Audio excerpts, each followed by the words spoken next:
ಎಲ್ಲವೂ ದರ್ಶನ್ ಅಂದುಕೊಂಡಿದ್ದಕ್ಕೆ ಆಗಿದ್ದಿದ್ರೆ ಇವತ್ತು ರೇಣುಕಾಸ್ವಾಮಿ ಕೊಲೆ ಕೇಸ್ನಲ್ಲಿ 3 ಸರೆಂಡರ್ ಆಗಿ ಆ ಸುದ್ದಿ ಯಾರಿಗೂ ಗೊತ್ತಾಗ್ತಾರೆ.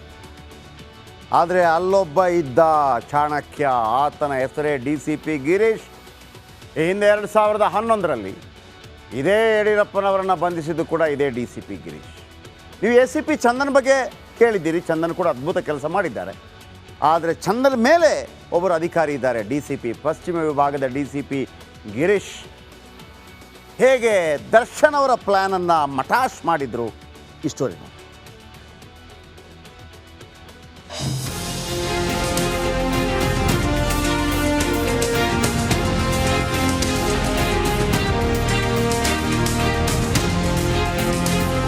ರೇಣುಕಸ್ವಾಮಿ ಕೊಲೆ ಮಾಡಿದ ರೌಡಿ ಗ್ಯಾಂಗ್ ಅಂದುಕೊಂಡಷ್ಟು ಸುಲಭವಾಗಿ ಲಾಕ್ ಆಗಲಿಲ್ಲ. ಯಾರೋ ಕೊಲೆ ಮಾಡಿ ಇನ್ಯಾರೋ ಬಂದು ಸರೆಂಡರ್ ಆಗಿದ್ರು. ಆದರೆ ರೌಡಿ ಗ್ಯಾಂಗ್ ಮಾಡಿದ ಪ್ಲಾನ್ ಉಲ್ಟಾ ಮಾಡಿದ್ದು ಪಶ್ಚಿಮ ವಿಭಾಗದ DCP ಗಿರೀಶ್. ದರ್ಶನ್ ಗ್ಯಾಂಗ್ ಬಂಧಿಸಿ ACP ಚಂದನ್ ಎಲ್ಲರ ಕಣ್ಣಲ್ಲಿ ಹೀರೋ ಆಗಿದ್ದಾರೆ. ಆದರೆ ಇವರ ಮೇಲೆ ಇರುವ ಇನ್ನೊಬ್ಬ ಅಧಿಕಾರಿ ನಿಜವಾದ ಹೀರೋ ಆಗಿದ್ದಾರೆ. ಅದು ಬೇರೆ ಯಾರೂ ಅಲ್ಲ, ಪಶ್ಚಿಮ ವಿಭಾಗದ DCP ಗಿರೀಶ್.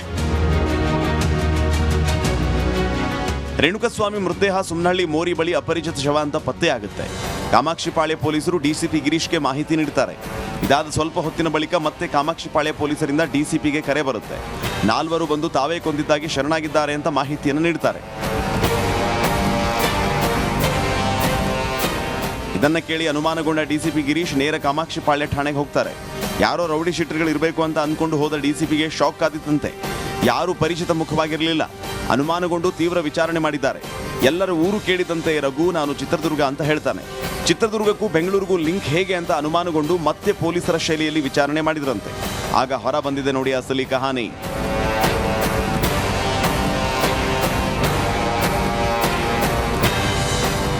ಪ್ರದೋಷ್ ಪ್ಲಾನ್ ಪ್ರಕಾರ ಎಲ್ಲ ನಡೀತಾ ಇತ್ತು. ಆದರೆ DCP ಎಂಟ್ರಿ ಆಗ್ತಾ ಇದ್ದಂತೆ ಎಲ್ಲ ಉಲ್ಟಾ ಆಗಿದೆ. ಎಲ್ಲರನ್ನ ಪ್ರತ್ಯೇಕವಾಗಿ ಬೆಂಡೆತ್ತಿದಾಗ 3 ವಿಜಯಲಕ್ಷ್ಮಿ ಕತೆ ಹೇಳಿದ್ರಂತೆ. ವಿಜಯಲಕ್ಷ್ಮಿ ಅತ್ತಿಗೆ ಮೆಸೇಜ್ ಆತ ಮಾಡಿದ್ದ ಅಂತ ಹೇಳಿದ್ರಂತೆ. ಆದರೆ ಕೇಶವಮೂರ್ತಿ ಮಾತ್ರ ಪವಿತ್ರ ಗೌಡ ಹೆಸರು ಬಾಯ್ಬಿಟ್ನಂತೆ. ಆಮೇಲೆ ಒಬ್ಬೊಬ್ಬರ ಹೆಸರು ಹೊರಬರ್ತಾ ಇದ್ದಂತೆ ಇಡೀ ರೌಡಿ ಗ್ಯಾಂಗ್ ಲಾಕ್ ಆಗುತ್ತೆ. ಹೀಗೆ ಪಶ್ಚಿಮ ಭಾಗದ DCP ಗಿರೀಶ್ ಚಾಣಕ್ಷತನದಿಂದ ದರ್ಶನ್ ಅಂಡ್ ಗ್ಯಾಂಗ್ ಲಾಕ್ ಆಗಿದೆ.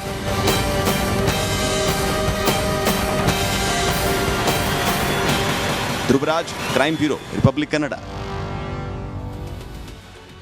ಏನ್ ಬೇಕಾದ್ರೂ ಮಾಡ್ತೀನಿ ಅಂದ್ರೆ ನಡೆಯಲ್ಲ. ಎಷ್ಟೇ ದೊಡ್ಡ ಸೆಲೆಬ್ರಿಟಿಯಾಗಿದ್ರೂ ತಗ್ಗಿ ಬಗ್ಗಿ ನಡೆದ್ರೇನೆ ಜೀವನ.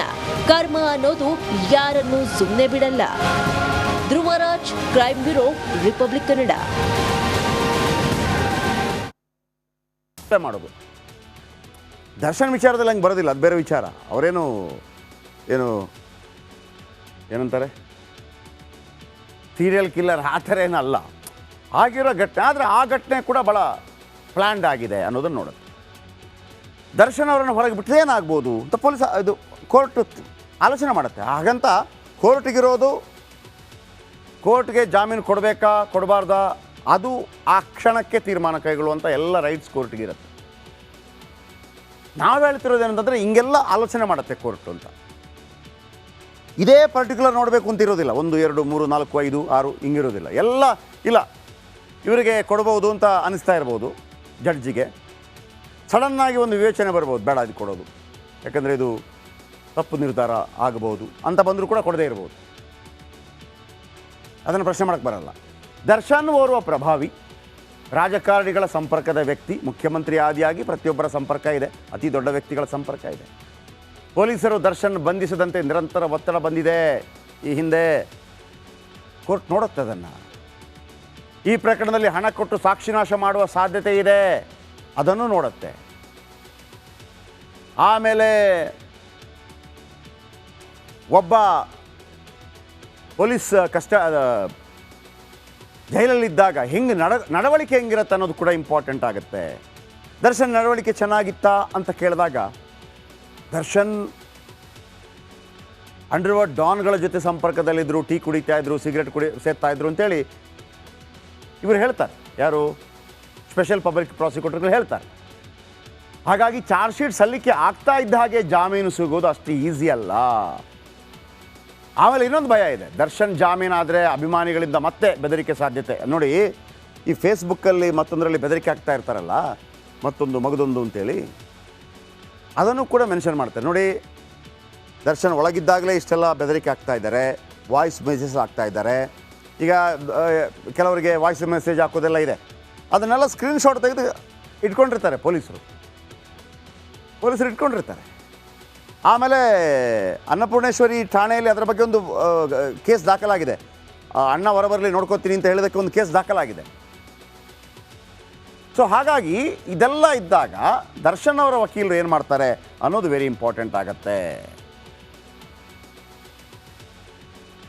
ಈಗ ವಕೀಲರು ಏನು ಮಾಡ್ಬೋದು? ವಕೀಲರು, ನಾನು ಆವಾಗಿಂದ ಹೇಳ್ತಾ ಇದ್ದೆ, ಮಣ್ಣು ಸಿಕ್ಕಿದೆಯಲ್ಲ, ಏನು ಸರ್ ಇದರಿಂದ ಏನಾಗುತ್ತೆ ಅಂತ ನೀವು ಹೇಳ್ಬೋದು. ವಕೀಲರು ಯಾವ ರೀತಿ ಕೂಡ ಅಂದರೆ ಅವ್ರಿಗೆ ಅವಕಾಶ ಇದೆ, ವಾದ ಮಾಡ್ಬೋದು. ಆ ವಾದ ಅವರು ಸರಿ ಮಾಡಿದ್ರು, ತಪ್ಪು ಮಾಡಿದ್ರು, ಸತ್ಯದ ಪರವಾಗಿ ಮಾಡಿದ್ರು, ಸತ್ಯದ ವಿರುದ್ಧವಾಗಿ ಮಾಡಿದ್ರು, ಅದೆಲ್ಲ ಸೆಕೆಂಡ್ರಿ. ಎಷ್ಟು ಅದ್ಭುತವಾಗಿ ವಾದ ಮಾಡ್ದ, ಪೀಠಕ್ಕೆ, ನ್ಯಾಯಪೀಠಕ್ಕೆ ಮನವರಿಕೆ ಮಾಡಿಕೊಳ್ಳರಲ್ಲಿ ಸಫಲರಾದ್ರ ಇಲ್ವ ಅಷ್ಟೇ. ರೇಣುಕಾಸ್ವಾಮಿ ಕೊಲೆ ಕೇಸ್ನಲ್ಲಿ ದರ್ಶನ್ ಭಾಗಿತ್ವ ಪ್ರಶ್ನೆ ಬರುತ್ತೆ. ದರ್ಶನ್ ಇದ್ರಲ್ವ ಇದರಲ್ಲಿ? ಕಿಡ್ನ್ಯಾಪ್ ಮಾಡುವಾಗ, ಕೊಲೆ ಮಾಡುವಾಗ ದರ್ಶನ್ ಇರಲಿಲ್ಲ ಅಂತ ಹೇಳ್ಬೋದು. ಕಿಡ್ನ್ಯಾಪ್ ಮಾಡುವಾಗ ಮತ್ತು ಕೊಲೆ ಮಾಡುವಾಗ ದರ್ಶನ್ ಇರಲಿಲ್ಲ ಹೇಳ್ಬೋದು. ಚಾರ್ಜ್ ಶೀಟ್ ಸಲ್ಲಿಕೆಗೆ ಕಾಯ್ತಾ ಇದ್ದ ದರ್ಶನ್ ಪರ ವಕೀಲರು, ನಾನು ಮೊನ್ನೆ ಹೇಳಿದೆ, ಎಲ್ಲ ಓದ್ತಾರೆ ಈಗ ಕೂತ್ಕೊಂಡು.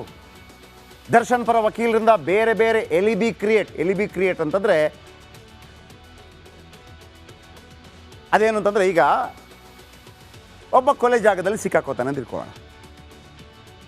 ಅವನು ಎಲ್ಲ ಒಂದು ಕಡೆ ಕೆಲಸ ಮಾಡ್ತಾ ಇದ್ದ, ಸರ್ ಅವನು ಕೊಲೆ ಆಗಿದೆ ಅವನು ಅಂತೇಳಿ ಒಂದು ಕ್ರಿಯೇಟ್ ಮಾಡ್ತಾರೆ. ಇಲ್ಲ, ಅವತ್ತು ಆತನ ತಂಬ್ ಇಂಪ್ರೆಷನ್ ಇದೆ ಆಫೀಸಲ್ಲಿ, ಅಥವಾ ಅವನ ಮನೆ ಹತ್ರ, ಅಥವಾ ಅಲ್ಲಿಯ CCTVಯಲ್ಲಿ ಡೇಟ್ ಇದೆ, ಆವತ್ತು ಆತ ಅಲ್ಲಿ ಓಡಾಡ್ತಾ ಇದ್ದ, ಇಲ್ಲಿರೋದಕ್ಕೆ ಸಾಧ್ಯ ಇಲ್ಲ. ನ್ಯಾಯಾಲಯ ಕೇಳೋದು ದಾಖಲೆ. ದರ್ಶನ್ ಇರಲಿಲ್ಲ, ಕೊಲೆನೇ ಮಾಡಲಿಲ್ಲ ಅಂತ ಹೇಳ್ತಾರೆ. ದರ್ಶನ್ ಇರಲಿಲ್ಲ, ಕಿಡ್ನ್ಯಾಪ್ ಕೊಲೆ ಬಗ್ಗೆ ಉಳಿದವರು ಮಾಹಿತಿ ಕೊಟ್ಟರು ಅಂತ ಹೇಳ್ಬೋದು. ದರ್ಶನ್ ಇದರಲ್ಲಿ ಇರಲೇ ಇಲ್ಲ, ದರ್ಶನ್ ಅವರನ್ನು ಖುಷಿಪಡಿಸೋದಕ್ಕೆ ಇವರೆಲ್ಲ ಸೇರಿ ಮಾಡಿದ್ರು ಅಂತಲೂ ಹೇಳ್ಬೋದು. ಹೀಗಾಗಿ ದರ್ಶನ್ ಕೊಲೆಯಲ್ಲೇ ಭಾಗಿಯಾಗಿಲ್ಲ ಅಂತ ವಾದ ಮಾಡ್ಬೋದು. ಆಮೇಲೆ ಇನ್ನೊಂದು ಬರ್ಬೋದು, ನೋಡಿ ದರ್ಶನ್ ಅವರು ಭಾಳ ದೊಡ್ಡ ಸೆಲೆಬ್ರಿಟಿ, ಚಿತ್ರರಂಗದಲ್ಲಿ ಒಬ್ಬರನ್ನು ಹಣಿಯೋದಕ್ಕೆ ಪ್ರಯತ್ನಗಳಾಗತ್ತೆ, ಇದು ದರ್ಶನ್ ಅವರನ್ನು ಸಿಕ್ಸ್ ಹಾಕೋದಕ್ಕೆ ಮಾಡಿರುವಂಥ ಕುತಂತ್ರ ಅಂಥೇಳಿ ವಾದ ಮಾಡ್ಬೋದು. ಇದಕ್ಕೆ ಪೂರಕವಾದ ಎಲ್ಲ ದಾಖಲೆಗಳನ್ನು ಕ್ರೋಢೀಕರಣ ಮಾಡಬಹುದು. ನಕಲಿ ದಾಖಲೆನೋ ಮತ್ತೊಂದು ಮಗದೊಂದು ಏನೋ ಗೊತ್ತಿಲ್ಲ, ಕೋರ್ಟ್ ನೋಡ್ಕೊಳತ್ತೆ ಅದನ್ನು. ಇವರು ವಾದ ಮಾಡಿದಾಗ ಇಲ್ಲಿ ಪಬ್ಲಿಕ್ ಪ್ರಾಸಿಕ್ಯೂಟರ್ ಪ್ರಸನ್ನ ಕುಮಾರ್ ಇದ್ದಾರಲ್ಲ, ಅವರದಕ್ಕೆ ಕ್ರಾಸ್ ಕ್ವಶನ್ ಆಗ್ತಾ ಹೋಗಬೇಕು. ಹೌದಾ, ಅವರು ಇರಲಿಲ್ವಾ, ಮತ್ತು ಶೂ ಅಲ್ಲಿ ಮಣ್ಣು ಹೆಂಗೆ ಬಂತು, ಅವರು ಅಲ್ಲಿದ್ದರೆ, ಮೈಸೂರಲ್ಲಿದ್ದರೆ, ರ್ಯಾಡಿಸನ್ ಬ್ಲೂ ಹೋಟೆಲಲ್ಲಿದ್ದರೆ ಮಣ್ಣು ಹೆಂಗ್ರಿ ಬಂತು ಅಂತ ಕೇಳ್ತಾರೆ. ಮಣ್ಣಿತ್ತು, ಹಾಗಿದ್ರೆ ಇದ್ರು ಅಂತ. ಈ ಥರ ಭಾಳ ರೋಚಕವಾಗಿರುತ್ತೆ. ಹೀಗಾಗಿ ರೇಣುಕಾಸ್ವಾಮಿ ಕೊಲೆಯನ್ನು ನೋಡಿದ ಸಾಕ್ಷಿಗಳು ಈಗ ಭಾಳ ಮುಖ್ಯವಾಗ್ತಾರೆ. ಈ ಮೂವರು ಸಾಕ್ಷಿಗಳು ದೃಢವಾಗಿ ಎಸ್ ಹಿಂಗಾಗಿದೆ ಅಂತ ಹೇಳಿದರೆ ಮಾತ್ರ ದರ್ಶನ್ಗೆ ಶಿಕ್ಷೆ ಆಗ್ಬೋದು. ಒಂದು ವೇಳೆ ಜಾಮೀನು ಕೊಟ್ಟಾಗ ಪ್ರಮುಖ ಸಾಕ್ಷಿಗಳನ್ನು ವ್ಯಾಪಾರ ಮಾಡಿ ತಮ್ಮ ಬಳಿ ಮಾಡಿಕೊಂಡ್ರೆ, ನೋಡಪ್ಪ ನಿನಗೆ 10 ಕೋಟಿ ಕೊಡ್ತೀನಿ ಹೇಳ್ಬೇಡ, ಅವನು ಬದಲಾಗ್ಬೋದು. ಹಣ ಕಂಡಾಗ ಹೆಣ ಬಾಯ್ಬಿಡುತ್ತೆ, ಗೊತ್ತಿಲ್ಲ, ಜಸ್ಟ್ ಹೇಳಿದ್ದಾನು. ಆ ಪ್ರತ್ಯಕ್ಷ 3 ಸಾಕ್ಷಿಗಳು ಉಲ್ಟಾ ಹೊಡೆದ್ರೆ ಅದು ಜಾಮೀನಿಗೂ ಅವಕಾಶ ಆಗ್ಬೋದು, ಅಥವಾ ಹೊರಗಿನಿಂದ ಯಾರು ಅಂತ ಗೊತ್ತಾಗಿ ಅದನ್ನು ಮಾಡಿಸಿರ್ಬೋದು. ಇದೆಲ್ಲ ಬರುತ್ತೆ. ಸೊ ಹಾಗಾಗಿ ಜಾಮೀನು ಅರ್ಜಿ ಸಲ್ಲಿಸ್ತಾ ಇದ್ದಾರೆ, ಅವರಿಗೆ ಅವಕಾಶ ಇದೆ ಸಲ್ಲಿಸೋದಕ್ಕೆ. ಕೋರ್ಟ್ ಇದನ್ನು ಭಾಳ ಸೀರಿಯಸ್ ಆಗಿ ತಗೊಂಡಿದೆ ಈ ಕೇಸನ್ನು. ಯಾಕಂದರೆ DCP ಗಿರೀಶ್ ಮತ್ತು ACP ಚಂದನ್ ಅದ್ಭುತವಾಗಿ ಕಾರ್ಯನಿರ್ವಹಿಸಿದ್ದಾರೆ. ಅವರಿಬ್ಬರು ಹೇಗೆ ಕಾರ್ಯನಿರ್ವಹಿಸಿದ್ರು ಅನ್ನೋದನ್ನು ಕೂಡ ಹೇಳ್ತೀನಿ.